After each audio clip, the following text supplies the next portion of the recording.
I suppose modern sensibilities would say, why would a woman commission that kind of work? And also, what is this man's agenda? You know, is he a misogynist? Does he not believe in equality? So let's start, Lorenzo, with why you chose to write an essay series subtitled "Women Are Not a Finer Form of Homo Sapiens." Yes. Okay. So a bit of background. Helen Dale and I have known each other for quite some years now. And Helen's had a fascinating career herself because she was a novelist and then she was a lawyer and then she was a novelist again. And now, as you say, she is her income is basically from writing, which puts her in a very small group. And yes, so she commissioned a few essays for me, just one-offs. And then I had this massive burst of productivity and I produced this long series of essays called Worshipping the Future. And she decided that would make a great series. So I've been doing that on her Substack and plus a couple of occasional other essays.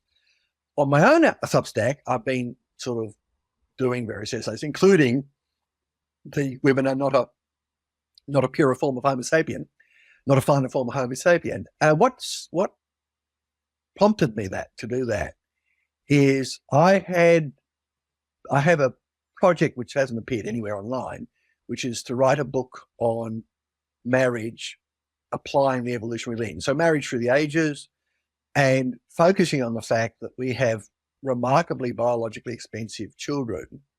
And this fact, which we sort of kind of take for granted, if you think about it seriously, it really is an eye-opening way of looking at human social dynamics. So I had that project. I was dismayed about various current trends. I had long thought that the way progressive anchor things in an imagined future from which we have no information is a very bad way to think about things and very bad way to set your moral benchmarks. And so this all came together in this great burst of essays, which have been unfolding. But part of what I did there is I looked at feminism and I also looked at feminization. And when you think that through, that then you notice that one thing that feminism does persistently is try and implicitly or explicitly argue that somehow women are better than men. And this is a continuing theme within feminism. And grappling with that, with the evolutionary lens, is why I wrote on my own Substack that series on Women Are Not a Finer Form of Homo sapien. Now, men and women, we are a cognitively dimorphic species in that there's an overlap in our psychology. I'm just talking about here about personality traits. I'm not talking about spatial awareness or spread of IQ or anything like that, just personality traits.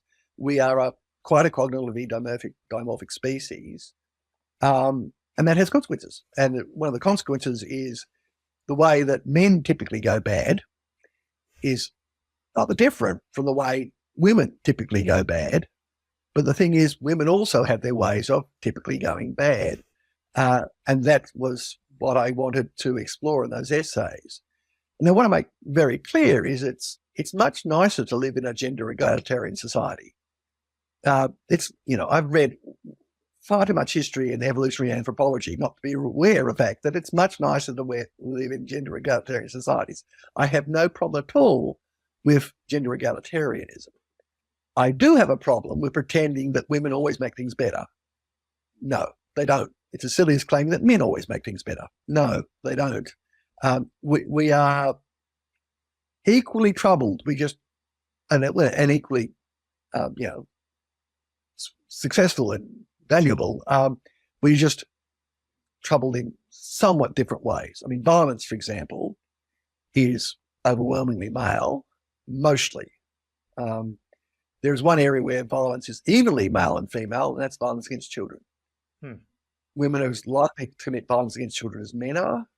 So when women are dealing with a group of Homo sapiens who are systematically physically weaker than themselves, they're actually as bad as men.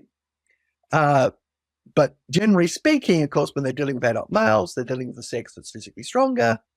And so their bad behavior comes out in different ways for obvious reasons.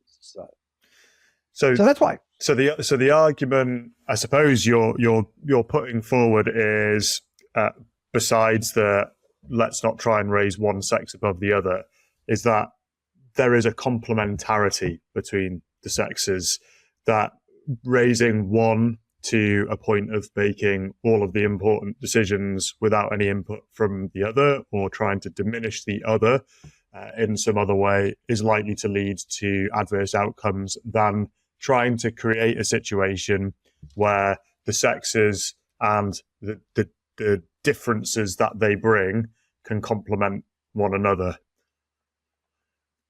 Yes. Yeah. I mean, it's very clear that one of the major advantages of what became known as Western civilization is it was much better at using the skills of women than the other civilizations, comparable civilizations. So it was much better at using the skills of women than Islam was, than the Confucian societies were, than Brahmin society were. And that comes out of the Christian sanctification of the Roman synthesis, which includes, of course, single spouse marriage. Now, if you have single spouse marriage, you have partnership marriages, where you've got a common interest in your shared children, and which leads to a pattern where it was perfectly bog standard in medieval Europe for if the husband away, he's left his wife in charge. I mean, it's just, to the extent of the king was away, he left the queen in charge. Or if you're Richard Lionheart and your mother is Eleanor of Aquitaine, you leave your mother in charge. But no slur on his wife, Berenger of Navarre, but she was a 19-year-old girl. And if your mother is Eleanor of Aquitaine, well, obviously, of those two, you can see who's going to leave in charge. And nobody blinked. It was, yeah, obviously. Yeah, sure, of course you're putting your mother in charge. But that's a pattern that's sort of just endemic and normal in Christian Europe. But of course, if you have one elite male who has several wives or concubines, they're all competing for the prospects for their children. You don't go away and leave one of them in charge. That's a complete recipe for disaster. And you got the elite women who are locked in these internal domestic battles for their children. So that's where their talents go. Harem politics could be, literally poisonous. So yes, they, much worse at using the talents of their women. And you do get some interesting exceptions in the Islamic world, for example, but they turned out to be cases where, for whatever reason, the guy only had one wife. And then you see something more like the Christian pattern. But generally speaking, that's not how it works. Back to, there's, real advantages in living in a gender egalitarian society. So it was a persistent advantage of the West that it just used the talents of its women rather better than the alternatives, the Afro-Eurasian alternatives did.